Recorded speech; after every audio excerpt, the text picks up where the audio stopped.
E aí, galera do segundo ano, tudo bem? Bom, saudade da turma, mas a gente vai se adaptando conforme as necessidades, correto? Vamos fazer uma aula diferente, uma aula rápida, uma aula aqui sobre um pouquinho ali do fim do primeiro reinado, o que acontece naquele tempo ali do fim do primeiro reinado para o início do segundo reinado, e vamos ver até onde a gente vai chegar aqui necessariamente. O que foi o primeiro reinado? O primeiro reinado, não esqueçam, o primeiro reinado. O Brasil teve quantos reis? 2 reis. Dom Pedro I e Dom Pedro II, é bem fácil de lembrar, não é difícil. Tá? 2 reis, e esses 2 reis temos aí o Dom Pedro I, que teve de ir embora, por vários motivos que a gente já tratou em sala de aula, já falamos bastante em sala de aula. Ele foi embora e deixou quem no lugar dele? Exatamente, o filho dele, Alcântara, Pedro de Alcântara, ficou aqui, só que o Pedro de Alcântara tinha 5 anos quando Dom Pedro foi embora. Então Dom Pedro, para deixar o filho dele o máximo protegido do mundo, o máximo protegido de tomar, sei lá, uma queda de cavalo acidental e deixar essa vida para outra vida, ele vai deixar regentes para administrar o reino do Brasil, deixar o Império Brasileiro administrado por 3 regentes. Onde esse período que vão ter a regência provisória, a regência vários regentes, a regência de padre. Isso não é importante agora. O importante é o seguinte: isso a gente já está pensando de aula, mas o importante é que a gente não tratou, a gente comentou muito pouco, porque a gente deixou para outra aula, e essa aula não é agora. É o seguinte: tivemos um período regencial do Brasil, um período entre Dom Pedro I e Dom Pedro II, um período de muitas revoltas, muitas pessoas insatisfeitas com o governo provisório do Brasil. Tá? Isso lembra a política nacional? Lembra? Quando você é da monarquia aqui no Brasil, pensa como uma pessoa da monarquia brasileira. É difícil, mas vamos tentar fazer uma aproximação desse pensamento. Você tem um rei que é responsável pela administração, pelo cuidado do povo, pela justiça, e esse rei se ausenta. É como se um vice ilegítimo estivesse no cargo. Isso vai deixar o povo muito chateado, inseguro com todas as decisões que essas pessoas que estão no cargo provisoriamente, de forma legítima, mas de forma tampando o buraco, vão fazer. Então os regentes, eles queriam tomar uma série de medidas impopulares, tanto impopulares para o povo, quanto populares para a galera da burguesia. Então muitos lugares do Brasil vão ter revoltas. No geral, essas revoltas são motivadas por decisões que vão contra a regência daquele momento. Entenderam? Então você não tem um rei no Brasil nesse período de 10 anos. Você tem uma regência que um momento vai ser provisório, um momento vai ser trina, um momento vai ser una. Mas uma regência, alguém que não é o rei numa monarquia. E essas revoltas vão causar vários problemas para o governo brasileiro, como lugares querendo se separar do Brasil, regiões querendo se separar. Por exemplo, aqui o livro, na página 32, ele tem um quadro muito simplificado sobre as rebeliões regenciais que vão acontecer. Temos aqui a cabanagem que vai acontecer no Pará, temos a Revolução Farroupilha, que é muito conhecida, tem uma série que foi televisionada, A Casa de 7 Mulheres, que foi muito famosa, vocês não devem ter visto, porque vocês são muito jovens, que foi no Rio Grande do Sul. Temos a Revolta dos Balês, que foi na Bahia, que foi também a Sabinada, que foi também na Bahia, e a Balaiada, que ocorreu no Maranhão. Todas essas revoltas, elas iniciaram-se no período da metade do período regencial, de 1835, 1836, 1837, e todas elas terminam ou até 41, ou no caso da Revolução Farroupilha, ela vai terminar em 45, depois de várias negociações. Tá? Então você tem as negociações sendo feitas e essas negociações dando o fim. E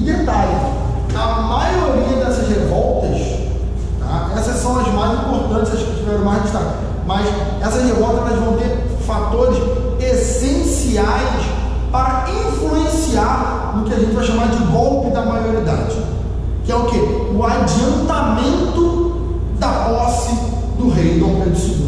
Dom Pedro II ele deveria ser rei com 18 anos de idade, porém, com o país em tamanha ebulição, tantos problemas acontecendo, tantas revoltas, guerras, pequenas guerras civis ocorrendo, no caso da Revolução Farroupilha, não tão pequenas assim, mas vários conflitos ocorrendo, vai se chegar por bem adiantar a monarquia, né? Modificar a lei, adiantando que agora o Dom Pedro II podia ser rei com 15 anos de idade, não mais com 18, justamente para apaziguar o Brasil. O Brasil estava num momento muito conturbado e, como a gente sabe muito bem, política muito conturbada gera instabilidade, não gera financiamento, não gera emprego. Isso, na época, também era uma verdade.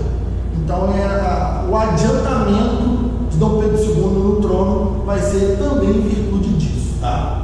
Então, na página 32 do livro de vocês têm todas essas informações, tá? Por exemplo, na Revolução Farroupilha, quem foram os participantes principais, né? Os estancieiros, que eram basicamente os criadores de gado, os comerciantes e as camadas populares os apoiavam. O estancieiro é o dono de fazendas, tá? Fazendas de gado, fazendas de forma geral. Por exemplo, a Sabinada, que aconteceu na Bahia, de 37 em 38, 1837 e 1838, vai ter as camadas médias urbanas de Salvador. Então a gente tem aqui médicos, professores, advogados, se revoltando com uma série de assuntos que aconteciam na Bahia. Lembrem, Salvador não é mais a capital. Qual é a capital? Rio de Janeiro. Bom, então Salvador era a capital do Brasil, então perde esse status e ainda tem toda uma elite em Salvador. Então a cidade de Salvador não era uma cidade pequena, era uma grande capital que foi uma cidade muito importante, que foi a capital do Brasil durante um tempo. Então não era só uma cidadezinha qualquer, era muito importante na construção do Brasil. Muita gente importante vivia em Salvador também. Então vamos avançar aqui, tá? Temos aqui então na página 46, tá? Você vê aí, ó, Dom Pedro II na capa aí desse capítulo, bonitinho ele, né? Velhinho aí, barbão. Dom Pedro II assume o trono com 15 anos. Essa foto, evidentemente, ele já está mais no final da idade, não tem 15 anos. Mas quem foi Dom Pedro II? Dom Pedro II foi um camarada criado de 5 anos com regentes, treinado para ser político. Naquele filme que eu recomendei para vocês, né, Barão de Mauá, Imperador do Brasil, você vê um pouquinho ali, evidentemente, cinematograficamente falando, você vê um pouco de Dom Pedro II. Tá? Dom Pedro II, ele era uma pessoa, era um rei que era querido pelo povo, em vários sentidos, mas imagine, gente, ele fica no poder no Brasil durante basicamente 50 anos, tá? 49 anos sendo rei.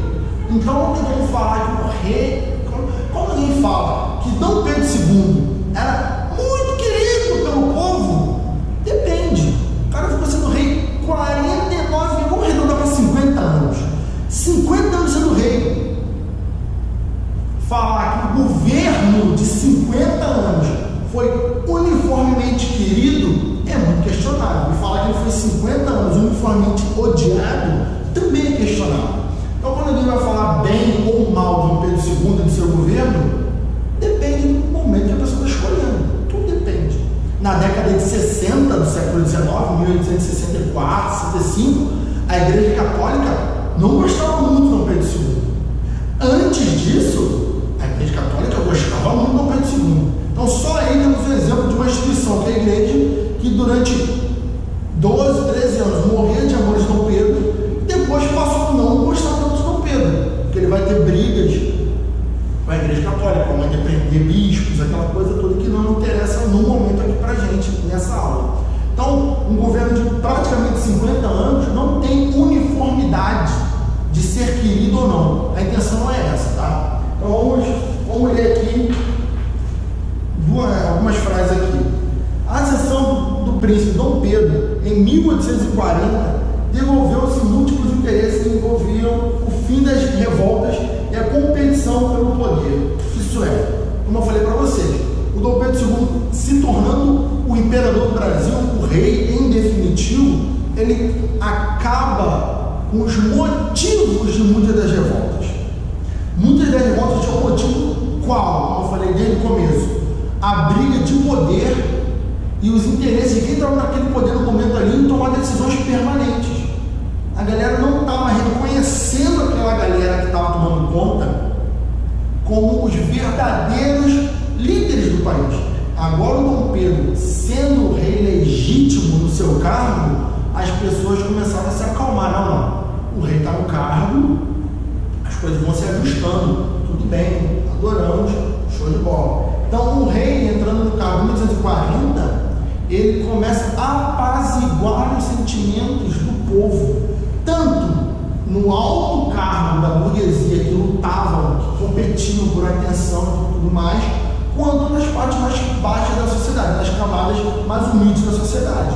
E as pessoas começam a falar, não, agora o rei está no poder, tudo vai ficar bom. Lembra, é monarquia. As pessoas pensavam que o rei era não tão humano assim, né? Então, as pessoas achavam que o rei estando no cargo, as coisas melhorariam pelo simples fato de ele estar lá no cargo.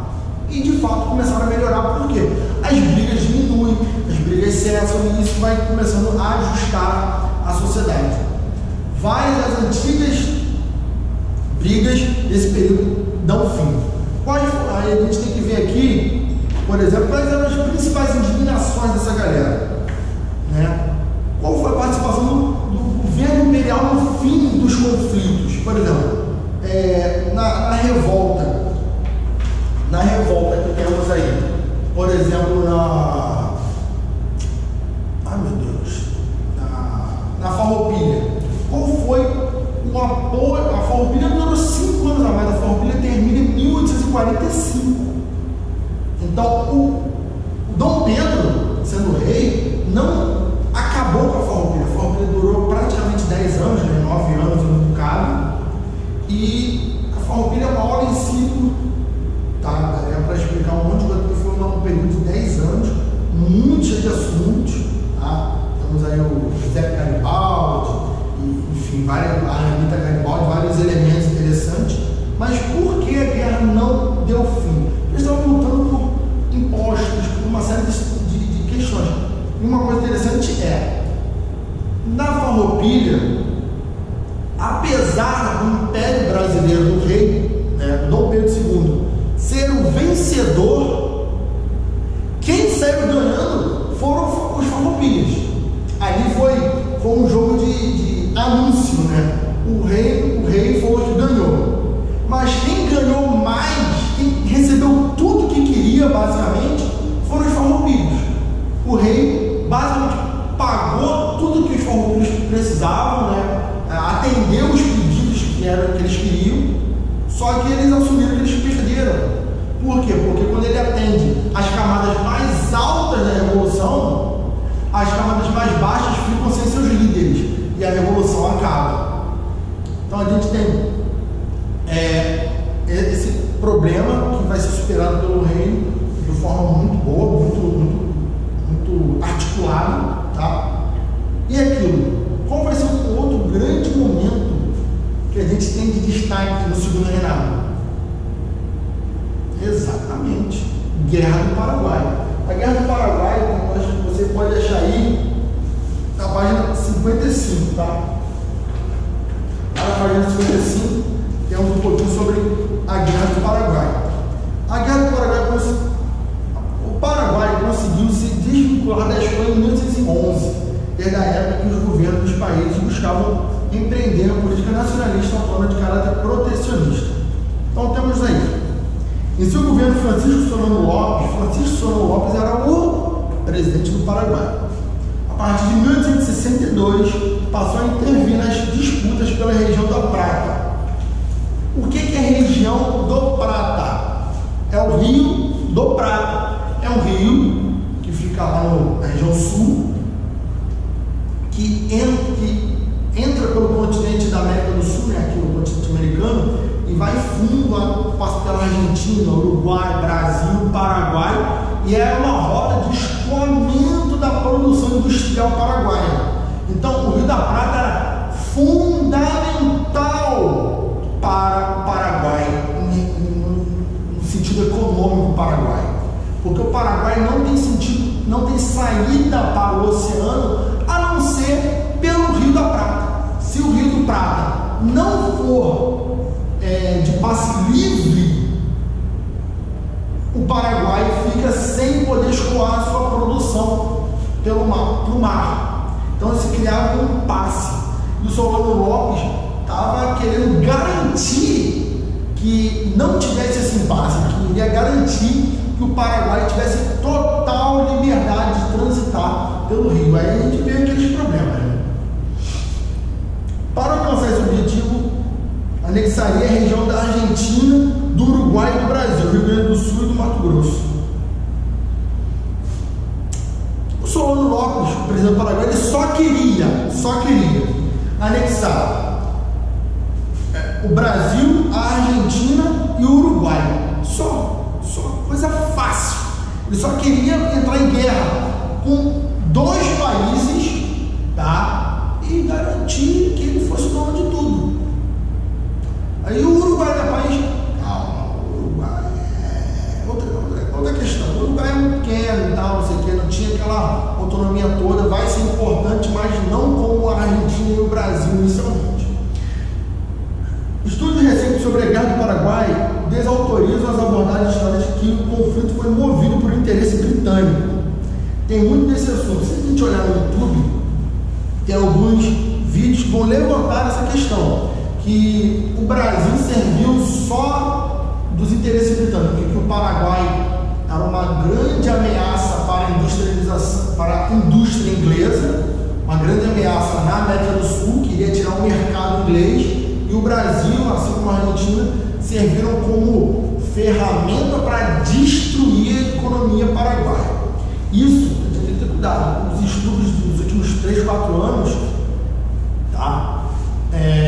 Não apoiam muito esse sentido. Então, isso é uma interpretação, não é o caso aqui. O livro está dizendo que isso não é o que é cobrado atualmente, por exemplo, em concursos e tal. Então, vamos continuar aqui.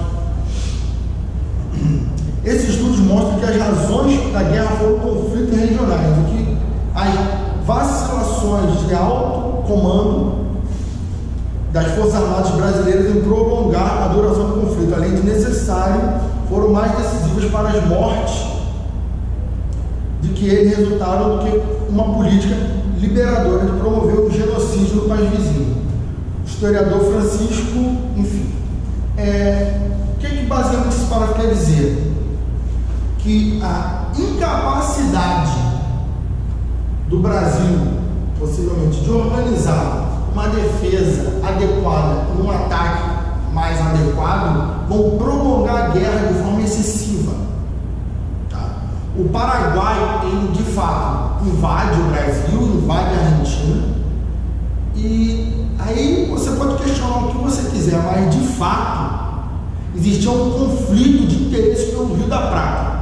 Esse interesse vai ser levado às vias de fato, vai ser levado à guerra do Paraguai para o Paraguai ser o dono definitivo do rio. Então ele queria tomar as duas margens do rio para garantir todo o caminho até o mar. Então ele queria tomar a parte brasileira, a parte uruguaia e a parte argentina. Esse é o problema. Então é muito questionável, um assunto de debate, um assunto que a gente pode levantar uma série de questões que aqui não vamos conseguir entrar, mas o Paraguai, ele invade os países e ele queria o que de volta? Então é um elemento a se pensar. Claro que, assim como na Segunda Guerra, assim como em todas as guerras, a gente pode falar, quem ganha conta do seu jeito, né? Quem quem ganha poderia ganhar de outra forma, poderia negociar de outra forma. Falar hoje é muito tranquilo, a gente está a mais de 100 anos de distância. Falar hoje, 150 anos depois, 160 anos depois é suave. Então, a Guerra do Paraguai é um assunto muito extenso, muito interessante. Vocês precisam ler essa página 55, pesquisar um pouco na internet sobre os textos e vamos responder as questões aqui até a página 58, tá? Página 56, 57 e 58. Valeu, galera. Abração.